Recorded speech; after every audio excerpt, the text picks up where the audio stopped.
Hello and welcome to Getting Hammered, the podcast where we cover everything property investing and dive into auction world. I am John Morris, owner of Prime Property Auctions, Scotland's favourite auction house. I'm Lewis Corrine, also owner of Prime Property Auctions, and in the spirit of being transparent, we decided to start this limited series podcast to answer some of the questions we are most commonly asked about in all things auction and property.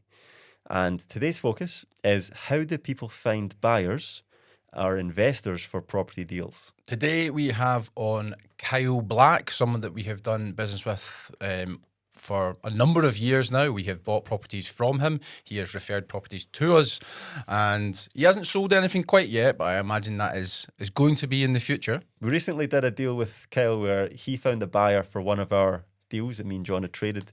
His buyer then going to do the refurb and refinance it. So we're constantly doing business with him.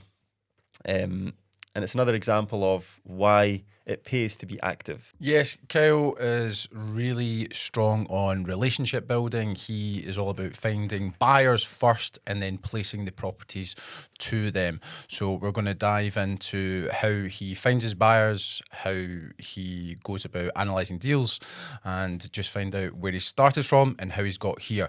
But remember, guys, because this is a fun podcast, Woohoo! every time that anyone says the word deal, we're going to have to take a shot of this. Obviously, the premise of the Getting Hammered podcast was that I would get shit-faced and probably say some out-of-pocket stuff. But because I'm on a diet, we're going to do it with, as always, the ginger shot. And it's a different one this week that we've been doing, so I wonder if this is going to be extra spicy. And please be careful with your D words because we're sick of drinking this thing. What, deals? Yeah. Oh, yeah. Okay, we're starting from now. We start from now. So if anyone says the word deal, then we all have to take a shot.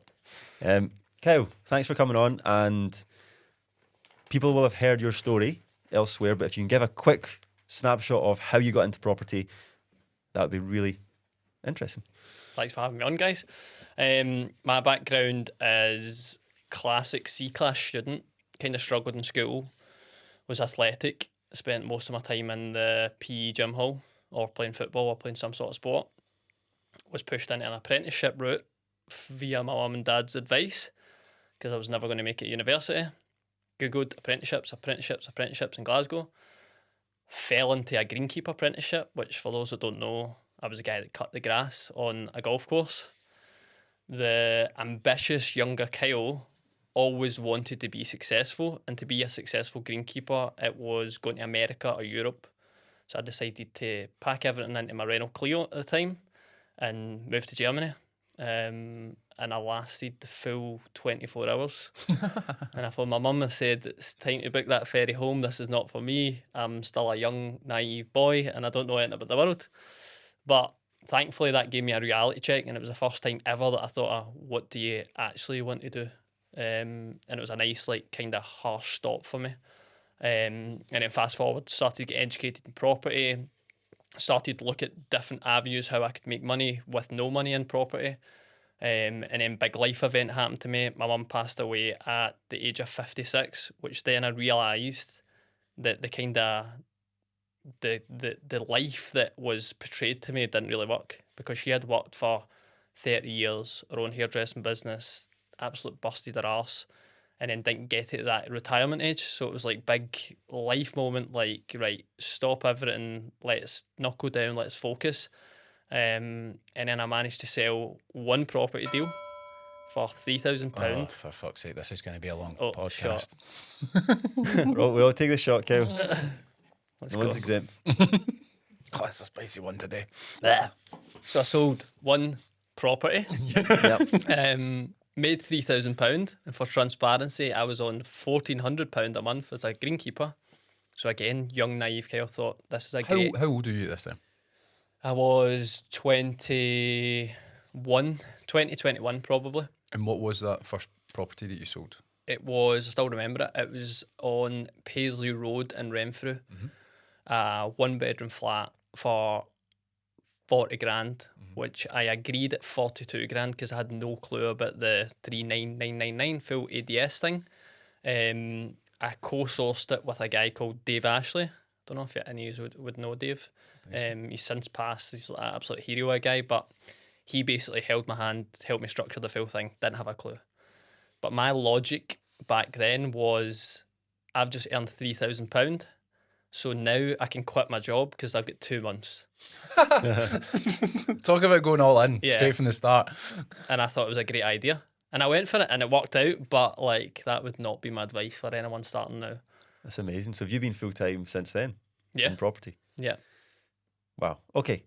Thanks for giving us a wee rundown of your background. Just to give, so we wanted to get you on, Kel, because we see you as someone that's really, really good with buyers and investors and nurturing those relationships through everything that you do. And we see ourselves as people that can find really good opportunities, as in we get the stock to sell. And then we kind of, we have certain channels to get the buyers, but you seem to go the opposite approach where you have the buyers and then you source them the opportunities. Just to give people an idea of kind of what you're doing, how many sort of investors would you say you've worked with over the last 12 months, let's say? I looked at the stats because I was doing a presentation yesterday, and we had done 213 properties sold. Yep. Thanks for that. Good. Not the D word. Well done. Last year. So yeah, some of them would have been co-sourced, but it probably gives you like a rough number.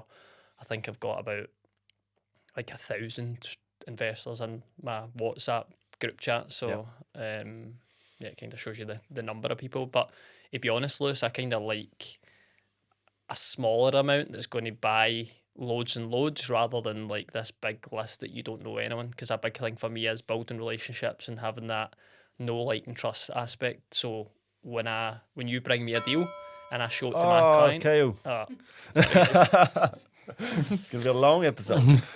So when you bring me a property, it means that there's a buyer ready that knows, likes and trusts me. I've built a good brand that they'll just say yes. And as both of you know, in property, we need quick transactions. So I feel like doing the donkey work and building that relationship is the quickest way to actually get something sold. And ultimately, well, the first time that me and you did any business together, we bought 2 properties. Me and Lewis bought 2 properties off of you that we ultimately traded on, made a small profit. And then from there, it's like obviously the relationship has built. But we showed that we would act and be like, yes, we'll buy it, we'll do it, there's a fee, move on. So do you like people that make quick decisions? Or is it like, because how many times do you offer people properties and they go, yeah, I'll definitely take it. And they go, oh no, I can't. So they say they'll take it and then 2 weeks down the line they go, oh no, I'm not buying it anymore. Do you know what I absolutely love? It's funny because I used to chat more to Lewis and then do business with you, John, which was just weird. But what I love about yous is the numbers so quick. So you're like, I'm at this point, including your fee. Here's my number. You can go and negotiate what you want, type of thing. And it's just like cards on the table. It's transparent. It's quick, and it then allows me to do my job instead of me going back and forth and trying to negotiate. It's like, I know where John's at. I only need to get one side of this. I just find it such an easier transaction when people bring me deals. I've got a reputation that they need to be sold quickly. Glad you noticed. When people bring me properties, I've got a reputation that they need to be sold quickly. So if my buyer's going to deliberate for 2 weeks and check the weather and check all this, then I start to lose a reputation, and the brand that I've built for be able to complete quickly starts to go. So naturally, who am I likely to work with more? John, that's going to give me an answer in 15 minutes, or like someone that's going to need to ask their granny what they think of the property deal? It's just, let me speak to my accountant and get back to you. You know more about what you've got in the bank than anybody else. I've finished all mine. I'm so happy this isn't booze. I've said this every single week. I'm like, we just get healthier every time. Okay, I need to work in my D words. What, 1 week we just said dick instead, which was very odd. I'm sure it's very odd for the. Who made up this rule? For the listener / watcher of me and Lou's talking about dick sourcers.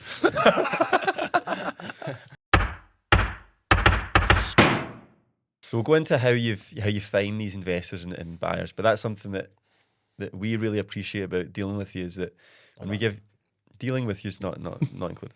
We give you an opportunity, and straight away you've got, right, I've got a buyer for this. Good to go. Send the invoice, and that's how quick it can be. And that is the biggest thing when it comes to opportunity buying and selling. Is speed. So these buyers that you have, where is it that you're finding them? I don't like the word finding. They find me, because I'm a big believer in like the kind of, have you heard like the lighthouse and the tugboat kind of analogy? It's like the lighthouse stands up and shines bright and attracts people in, and then the tugboat goes and saves people and drags them back to shore.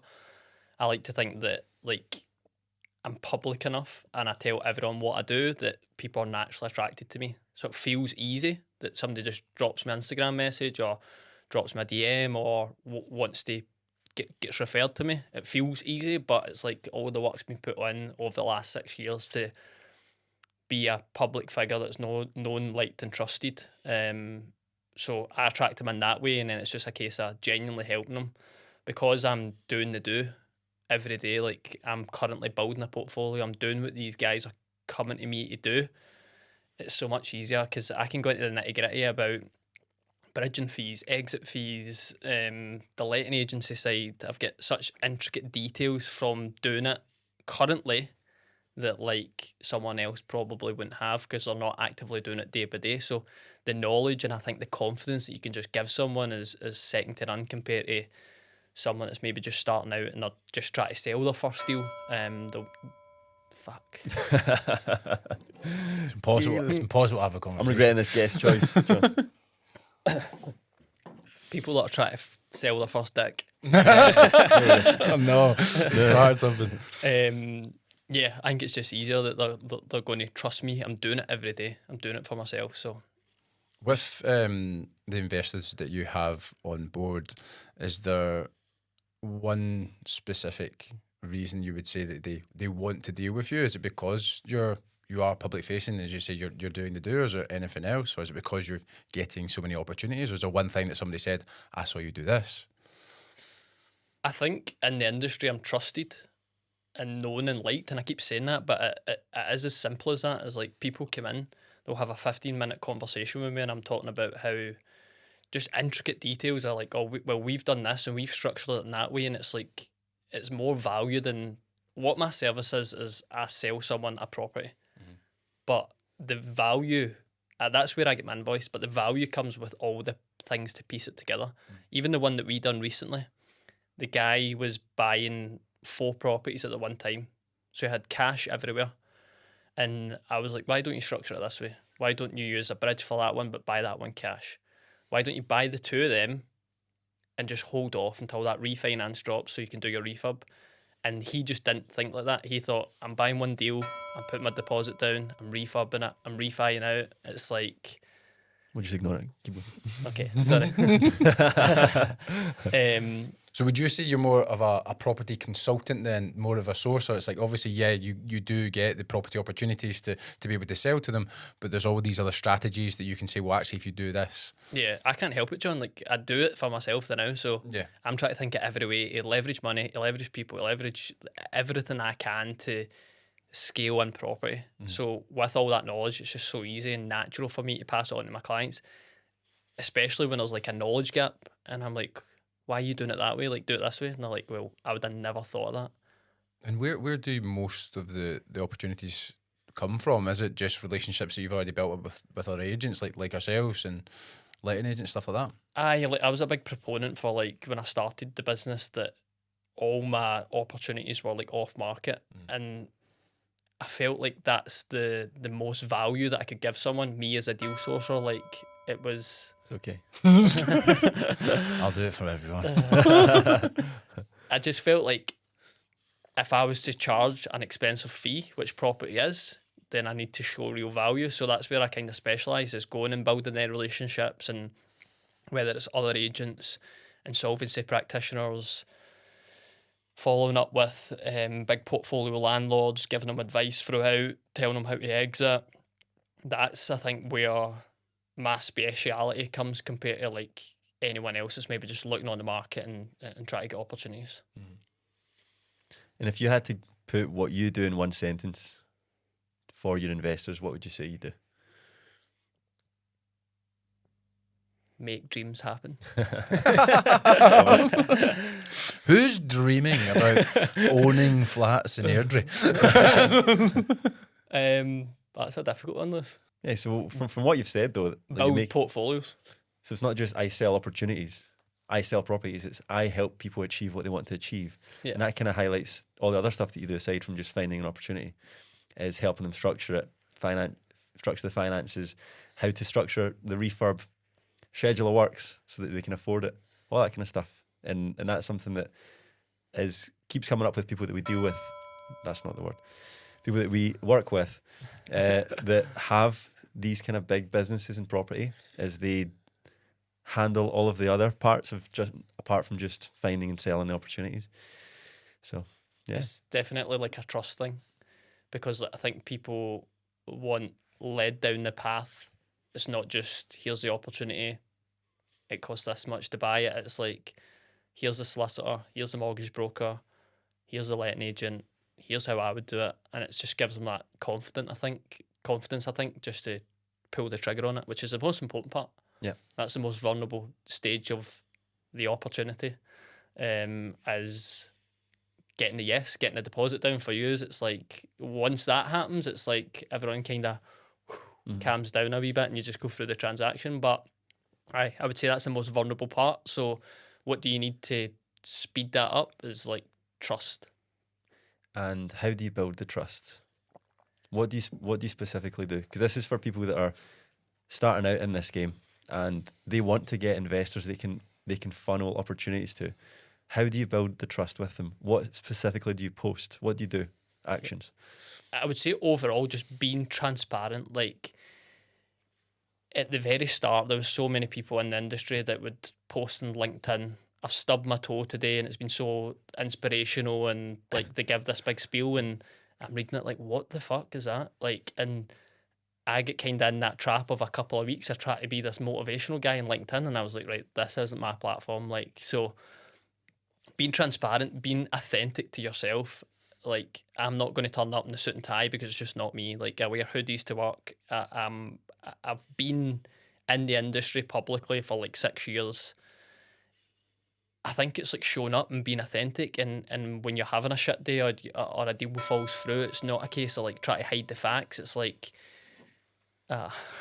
Cheers. So you onboard an investor and they give you a rough criteria.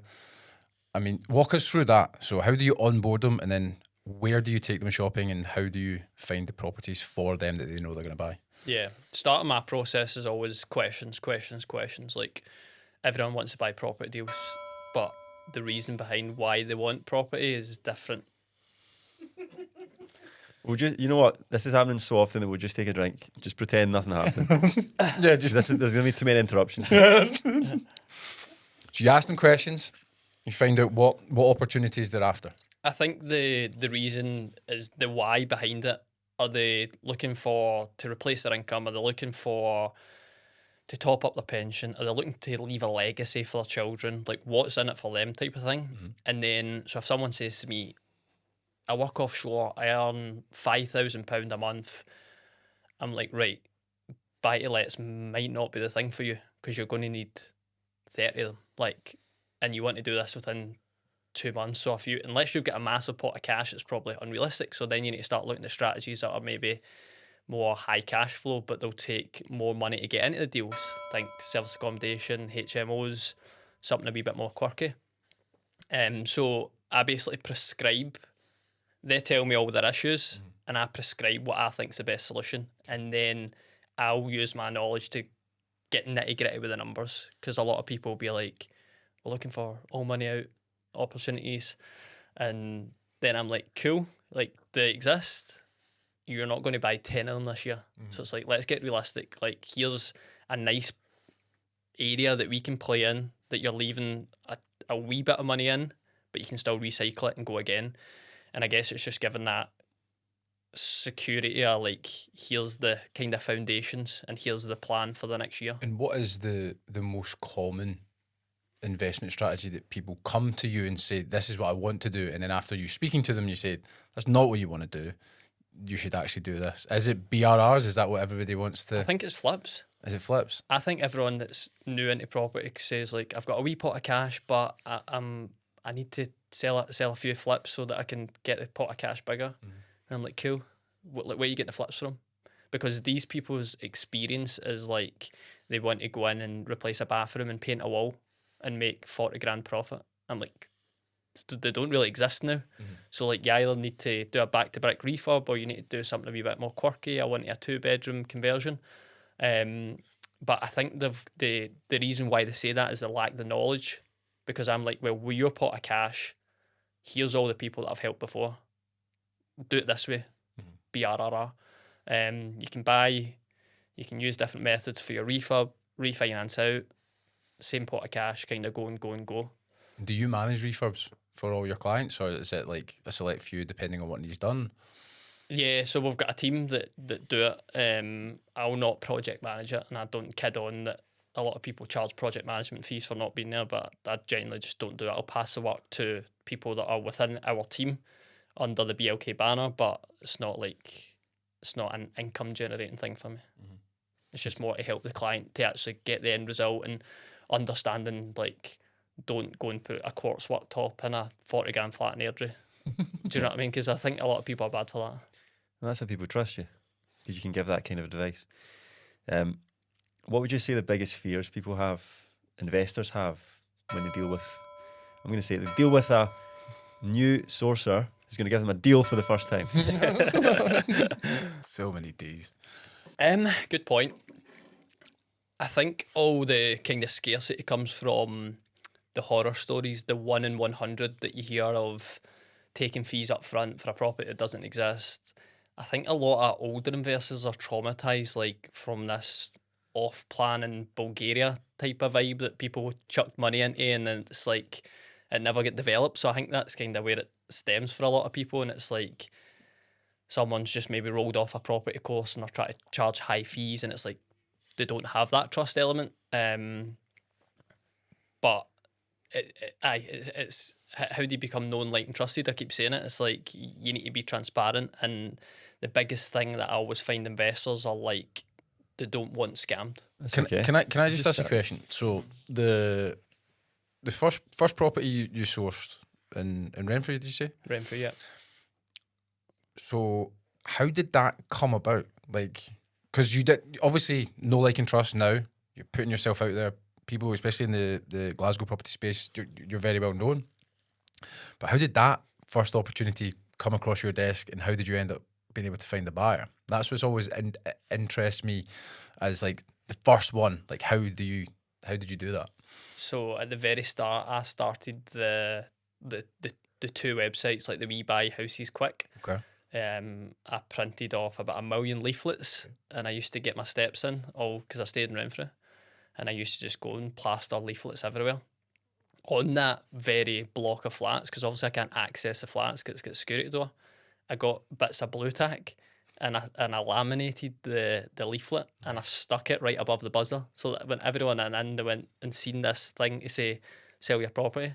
And it was somebody migrating to Australia, and this was like a second, it was her first flat, and she had moved into another property, and it was just kind of been tenanted for years, and it was just lying there. So that was the very first lead, about sweat equity and walking about and getting my steps in, and handing out leaflets. And how did you find the buyer for it? So I was involved in like a property group at the time. Okay. And I don't know, try to think. Someone put me on to Dave Ashley. Okay. So I went to a guy who was experienced at the time. I was like, I've got this property deal, like I've secured it. What the fuck do I do now, type of thing. And then he introduced me to Dave Ashley, and Dave was like the coolest guy in the world. He was like, cool, I've got a buyer, like just send me a wee video, like cool, I'll get that sent. Do you need a solicitor? I was like, yes. What's a solicitor? So yeah, he literally held my hand for it. But fast forward now, John, I think there's more opportunity to sell deals to you guys, to us. Like, all you would need to do is be in a networking room Like, I think it's much easier now to find a buyer than it probably was for me back then, only having maybe a selection of 50 people at most, and 45 of them probably were in a similar position to me and just starting out. So And that's so obviously, and you touched on it before, that quite a lot of the deals that, oh God, I've done it. Oh, I was doing so well. Kev's done it like 5 times. So but yeah, just ignoring so it. with the properties you're selling, you co-source quite a lot. So everybody thinks it's like, well, I need to go out, I need to find the property, or I need to have the buyer. But ultimately, you can have one or other, because if you're in these networks, you can go. So what would your advice be to a newbie sourcer who's coming in to the industry, the do's and don'ts for them? I always think, like, use someone, provide them value and use them for your education. So, like, used to are super experienced in the property industry. So instead of thinking greedily of, I want to keep all the fee, why don't new sourcers go out there and graft and deliver leaflets and chapters and really proper sweat equity, like just 10x our workload? If they get an opportunity, they bring it to use. Yous might go, this is a piece of shit, it's got structural issues. We'll buy it. We'll buy it. But it's like, you're getting paid for your education. Oh, Lewis, why did you say that, like, that price didn't work? All right, cool. Like, note that down for next time. Or like, you speak to yourself, John, about like negotiating something, or like, I think it's, if you're willing to put in the sweat equity and go and actually graft and do all the stuff that maybe people like us can't do because we've got staff and we're a wee bit busier, then we are so open to help people and educate them, and I think it's like it's a paid education. I think it's a no-brainer for someone coming to someone experienced in half in a fee, but you need to be clever enough to be properly try to learn off them. So, for newbies and people that aren't so familiar with it, can you describe or explain what co-sourcing is? Yeah.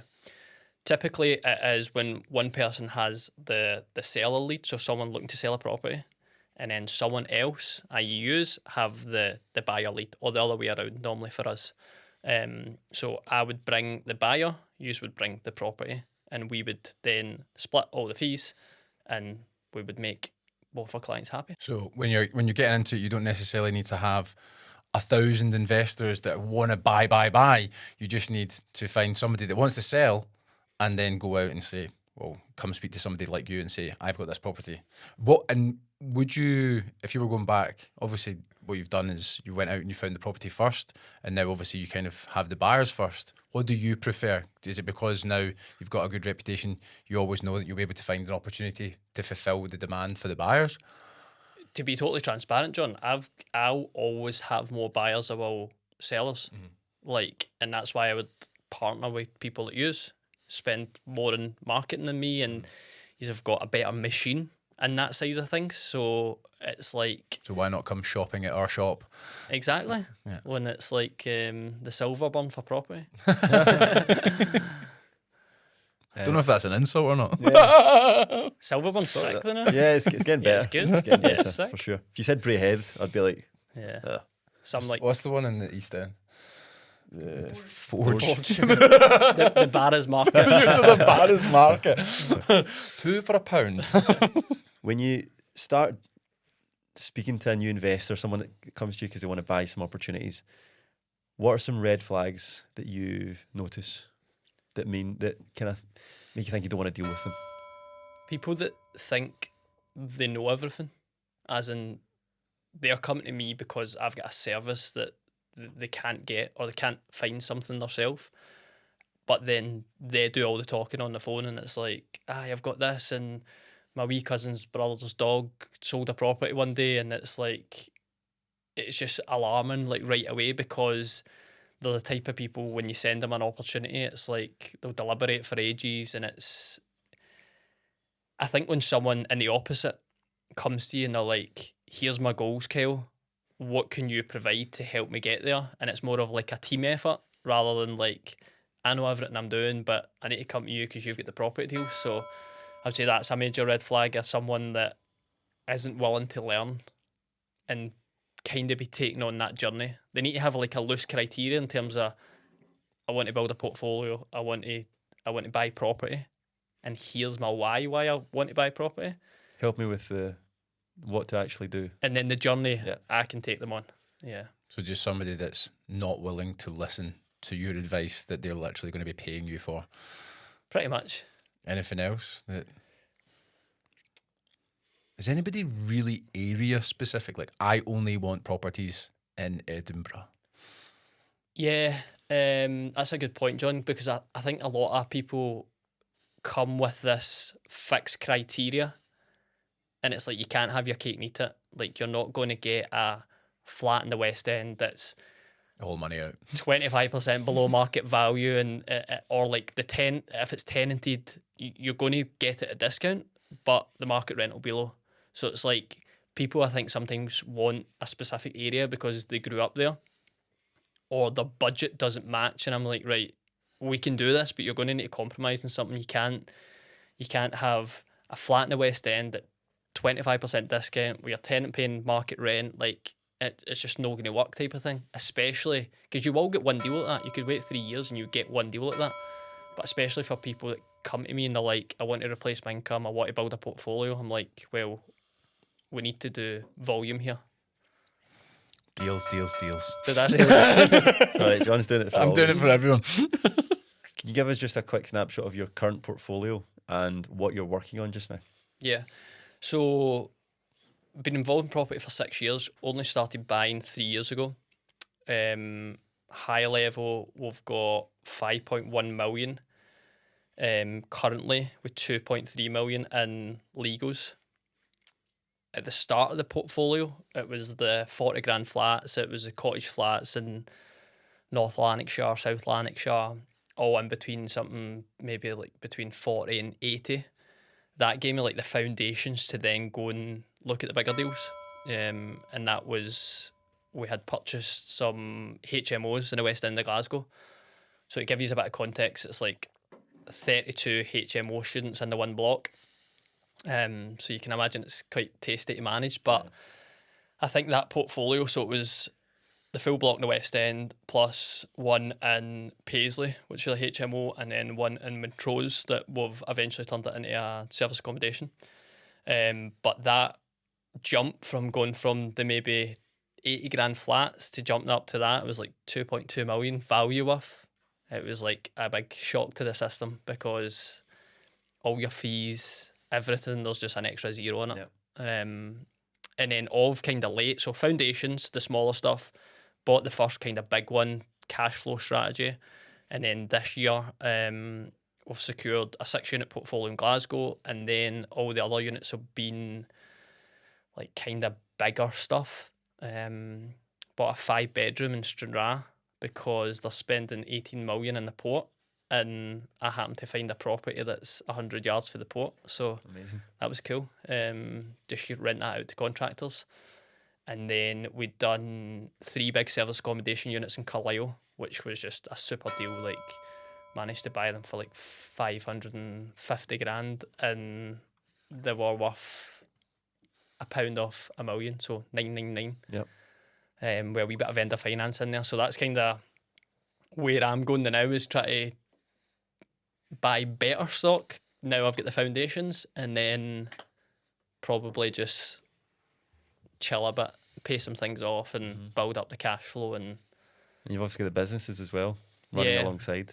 So talk to us about your business. So obviously you started out sourcing, your project managing, and obviously now you've got your letting agency as well. Yeah, so we've got multiple kind of arms of the business that all do a similar line. So I always put at the very top is like the sourcing company. That's the sales. That's the big lead generation. That's where everyone comes in. That's BLK Property Group's front door. And then when we bring clients through that journey, they want us to manage it in the back end. So we've got a letting agency. We've also got a typical on-market estate agency for clients, including myself, that are going to be selling their flips. We managed to do, which I think is a new idea, I'm not sure. So if somebody's going to come out and call me out in social media here, I don't know, but Give us hate in the comments if he's talking pish. we created I think called the developers deal, which basically is property staging and the property sale all deferred to the end of the transaction. So it came to a pain point of mine of getting to the end of a flip and running out of money, or being like, I'm not paying $2,000 for staging. I know it works, but I'm not paying it, type of thing. Yeah. So we partnered up with Ellie Black, and we basically defer all payments to the completion. So it just comes off the completion statement when you actually sell it. So that's kind of the estate agency arm. Then we have our own portfolio, which I discussed there, and then the kind of maintenance renovation side of it. Which so is really interesting how you've structured the flow of it. At the very top, it's getting the stock. Is that fair to say? Yeah, so getting correct, the opportunities. Would you say that's, if someone was starting out fresh, they should focus on getting the stock first or the buyers first? As in deals or the buyers? Shut. I'm not going to sit on the fence here, but it depends. I think it depends on people's personality and skills, and like, are you someone that's a people's person? You can go out and chat to folk and get investors and get deals, or are you an AI nerd that wants to sit behind the computer and build a system that it gets triggered when when someone's not sold a property in 3 months? Like, who are you? And then look at all your avenues that you can get buyers or deals from, and then reverse engineer it. For me, I talk shite for a living. Like, I'm a people's person. Like, I like to have conversations with people and build relationships. So it's a lot easier for me to bring investors on board and then come to guys like yous to find the properties. So I would say niche down in one, because like, I'm going to sound hypocritical here after I've just said I've got 5 businesses, but like at the start you might be in a full-time job and you've only got selective hours. So I would say pick one and go down that avenue, but make sure you've got the other exit. So if you're just finding deals, make sure you know a John and Lewis, a Kyle that's going to sell your deals.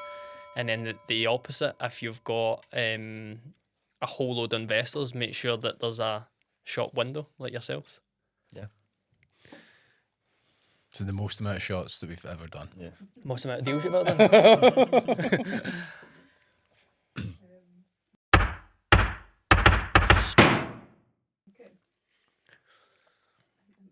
I've got a question. So it's a 2-pronged question.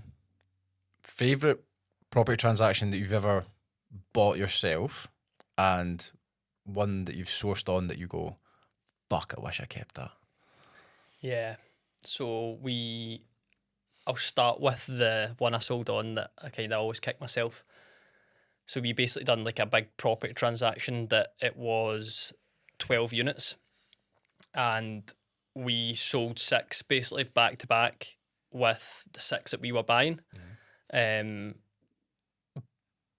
But because the client's criteria, he would only buy things that were like above 60 grand. So just to get the deal done, I've basically took the lower end stock and he's took the higher end stock, the way the value's split. But then see, when I went back to, he's actually a client of the letting agency, so when he came back and now I check the numbers now, it's like, it's crazy. Like, he's got really, really good stock for cheap, and I'm like, shit.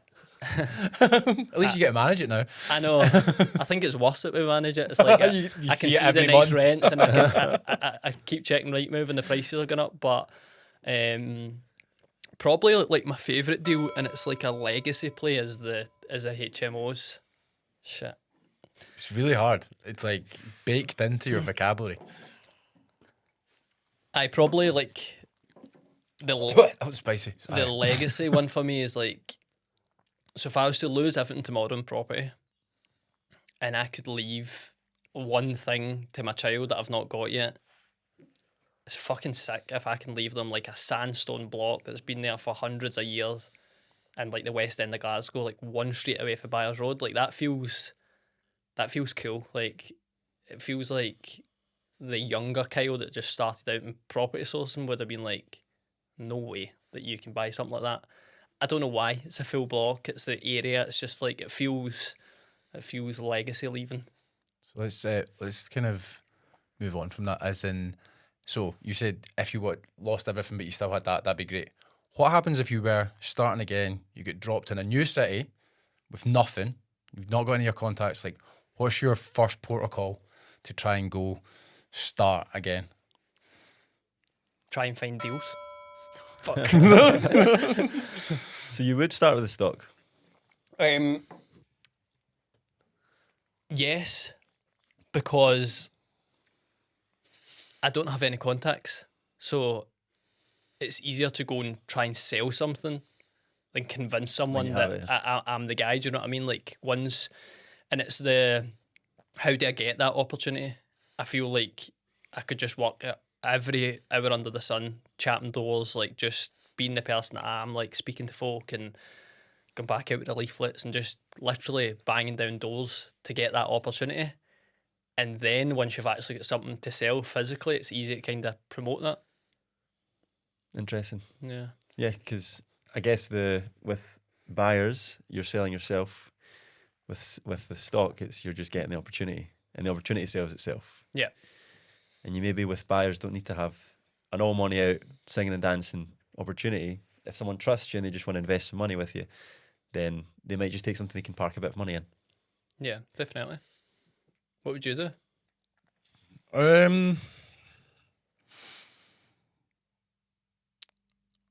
I've just Uno carded you. So ultimately, the first thing I would do is find out somewhere. Say if it was in Britain, then obviously I'm going on Rightmove and finding places where I can buy cheap properties I can probably flog to investors, and then going out to that area, leafleting, chapping doors, and then going to every single networking event. Yeah. And just be like, yeah, nah, I've got a property opportunity. Like, do you want, like, have you got any money? Qualify people and then sell them something. I think that's what's good because, like, if you get put anywhere in Britain, you could probably Google to say Bolton networking event, and there will be one. So if you find that property, then you can just go and stand in a room and be like an annoying little guy and go around and say, "Do you want to buy this? Do you want to buy this? Do you want to buy this?" Ultimately, if you're willing to put in the time, because we did a couple of YouTube things when the media guys would like give me properties and like, can you value these? And I was like, I have no idea how to value this because you've just given me like pictures of property. I need to know the area. I need to be able to look at sales comparables. I need to actually like do due diligence on it. You just giving me a property and said, how much is this worth? I was like, I know that you think that I know all these things, but there is a reason that I know property prices in certain areas because I've sold fucking loads of them. But if you just go like, here, how much is this property worth? I'm like, where isn't it? Like Washington DC? I'm like, I have no fucking idea. So I need to find out that information. Would you like to do the kind of Grant Cardone style thing and just be left in your truck and try to do it again and YouTube it? I'll sponsor it. I'm pretty sure Samuel Leeds did that in London, Sam or did is it? it New York? I don't know if it was London or New York. He did it in England first, and then he did it in New York. So he basically he dressed up. Yes, he wasn't He recognised. dressed up so he wasn't recognisable, and when he did it in England, and then he went away with a guy in New York, and literally were like in the hood, chapping doors and stuff like that. And I think they managed to do like some sort of an assisted sale because like, oh no, they'll sell it for this, but they want this. And Sam Lee's just like, yeah, but that's that guy's fee. Like we just give him the fee. And I was like, and the guy who's with us like, we need to leave here. We're going to get shot. Like, it's like we're 100% going to get shot. But I mean, he's done it. It's it would be interesting. I think you've got the personality for it. Do you know the thing is? I like selling properties here. Yeah. Maybe when you semi-retire. It will never happen. On retirement, so you started off buying cheaper stock, high cash flow, moved on to higher quality stock. What's the end goal of the portfolio? Where does it you want to get to? Yeah, I don't really have like a number or that, but I would like to get to a position that what I'm trying to do right now is like scale to a point that I can sell half my assets and pay the rest off and give it to the letting agency and just kind of forget about it. I feel like starting with not a lot of money, that's like my foundational wealth. Yes, my income, like selling deals or anything else, it's like I can do that, but I think it gives me like the foundations if I was to try something different, whether it be in property, whether it be in business, whether it be in whatever. I'm not going flat broke again. Yes, So you've it got just that income coming in. gives me that peace of mind to be flexible. And is there anything else that you'd be interested in doing? there's loads. I think this is a problem when you think like we do. You think you're great at everything, and you think I can go into that business and turn that around. I mean, if it was like just a pure vanity play, I would love to do something in sports and be like, Be a golfer. aye, Yeah. So I think it's too late, guys. But maybe if I get a just fuck ton of money and I don't need to work, I can give Be it a go. fair, you could effectively, if you don't work, you just golf every day, then you're a golfer. Yeah, Don't That's get paid true. to do it though. I love this idea like business as in like see when you see the acquisition stuff and that. I think it's going to become very, very popular. But even from like a micro level, and with the letting agency, I would love to go acquire other letting agencies, and I think that might end up developing into like getting involved in like acquisitions. But I struggle to think that far ahead. I'm really in the trenches now. Like I love the trading business. I love what I'm building. I've got good momentum. I'm like, let's run this race first before. So where do you want to get to in the next 12 months with your businesses? I think I'm extremely happy with the portfolio. Like I'm good. If I didn't buy another unit, what I've got in legals, like I'm good with that. I would love to again front the funnel. Like I want to always do more properties than last year. Which naturally, John, that will just feed the rest of it. We're sitting at about 100 lets in the letting agency there now. Mm-hmm. I would love to double that.